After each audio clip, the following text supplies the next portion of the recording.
कोटा में एक बार फिर गोवंश के साथ बर्बरता ने लोगों को हिला कर रख दिया है। रविवार को कुन्हाड़ी थाना क्षेत्र में पार्श्वनाथ कोर्टयार्ड जैन मंदिर के पास एक गोवंश का कटा हुआ सिर मिला। स्थानीय हिंदू संगठनों के कार्यकर्ता मौके पर जुटे और शव के धड़ को लेकर धरना प्रदर्शन शुरू कर दिया। बजरंग दल और विश्व हिंदू परिषद के साथ साथ संत समाज के प्रतिनिधि भी धरने में शामिल हुए, लेकिन जब प्रशासन से कोई ठोस कार्रवाई नहीं हुई तो प्रतिनिधि मंडल पैदल कुन्हाड़ी थाने की ओर बढ़ा और थाने पर धरना प्रदर्शन जारी रहा।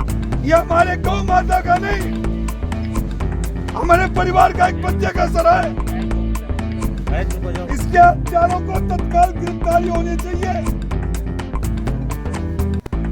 अन्यथा हम ढूंढ के उसको निकाल के उसको इसी तरह काटेंगे। प्रशासन का काम है उसको ढूंढ के लाए और सजा दिलाए, और अगर हमारी परिचय लेंगे तो हम तो टुकड़े टुकड़े कर देंगे। पुलिस महकमे के उच्च अधिकारी पूरी रात मौजूद रहे, लेकिन दोनों तरफ से कोई समाधान नहीं निकल पाया। हो चुकी है, हम कब तक सहेंगे?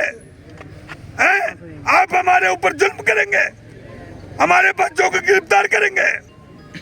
गौ माता के सम्मान में हम अपने प्राणों की आहुति दे देंगे। हम पीछे नहीं हटेंगे, हमें इसका समाधान चाहिए।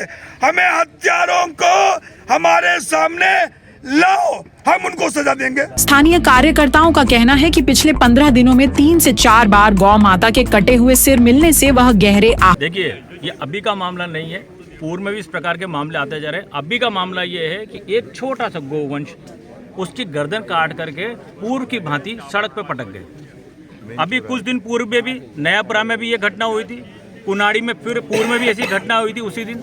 अभी कल कंसुआ में भी घटना हुई है, जगन्नाथपुरा में भी इस प्रकार की घटना हो चुकी है। हम प्रशासन से बार बार एक ही मांग करते हैं कि ऐसे कौन गो तस्कर और गो मांस के तस्कर यहाँ कोटा शहर में आप लोगों की निगरानी के अंदर जो काम कर रहे हैं उनको आप पकड़ते क्यों नहीं हो? ऐसे कौन लोग हैं जो गौ माता का सर काट करके और उसका गौ मांस यहाँ पे बेच देते हैं? उनका आरोप है कि प्रशासन ने अब तक कोई ठोस कदम नहीं उठाया और उल्टा उनके कार्यकर्ताओं की मोटरसाइकिल भी जब्त कर ली गई। बजरंग दल और विश्व हिंदू परिषद के अधिकारियों का कहना है कि अब आश्वासन नहीं चलेगा, केवल ठोस कार्रवाई से ही स्थिति पर काबू पाया जा सकता है। उन्होंने चेतावनी दी है कि यदि उनकी मांगे पूरी नहीं हुई और गोवंश तस्करों पर कार्रवाई नहीं हुई तो कोटा बंद की स्थिति भी उत्पन्न हो सकती है। मामला अभी हमने देखा, गौ माता का जो बछड़ा है उसका सिर कटा हुआ यहाँ पर मिला है। अभी कुछ दिनों पहले 10 तारीख को भी एक बछड़ा नयापुरा में कटा हुआ मिला।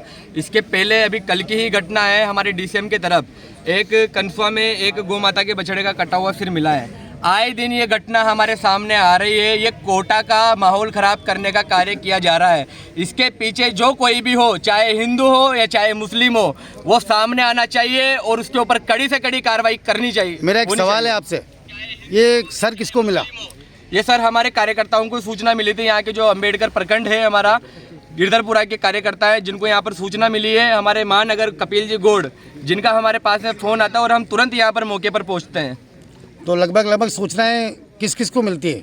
हमारे जो महानगर के मेन कार्यकर्ता हैं, जो जैसे गौ माता से रिलेटेड अगर कोई मामला है तो गौ रक्षा प्रमुख के पास में सूचना आती है, कपिल जी गौड़ के पास। उसके बाद में मेरे पास में सूचना आती है। मैं नरेश मीणा, बजरंग दल कोटा महानगर सह संयोजक।